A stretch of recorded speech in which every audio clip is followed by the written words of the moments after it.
so then what should Labour do?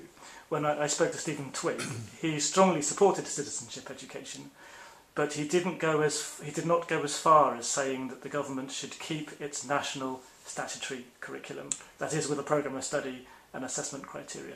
So what promises would you like to hear from the Shadow Education Secretary? Well, I'd like an imaginative approach from the opposition, from my own party, which says, look, by 2014 the majority of secondary schools will be academies. The national curriculum is therefore not directly applicable. We will have a silly situation where we pretend we have a national curriculum. We've effectively disemboweled it, and great parts of it will no longer be required, and other parts will not be applicable to schools that have become academies or free schools.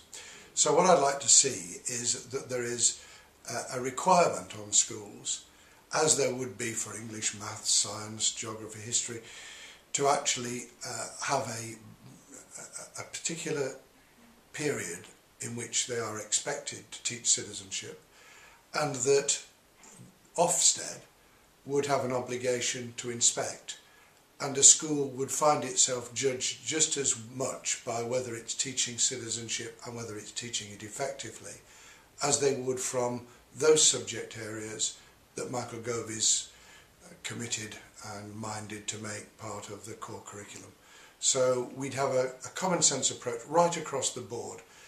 There's no point in having a core curriculum and a secondary curriculum if most of your schools don't have to follow the curriculum, but they'd certainly have to follow outcomes in terms of what was expected of them in terms of inspection and the way in which the school was judged.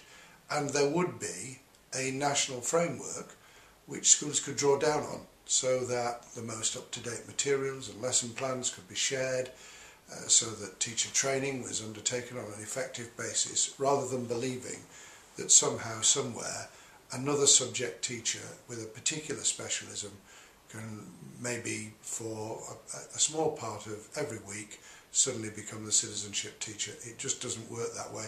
And I am a trained teacher. I did a postgraduate certificate as well as being Education Secretary. I did teach. I understand very well what happens if you don't require that there is at least some outcome measure, and that outcome measure is measured. So can we expect that then? If the current government takes citizenship off the national curriculum, will the next Labour government put it back on?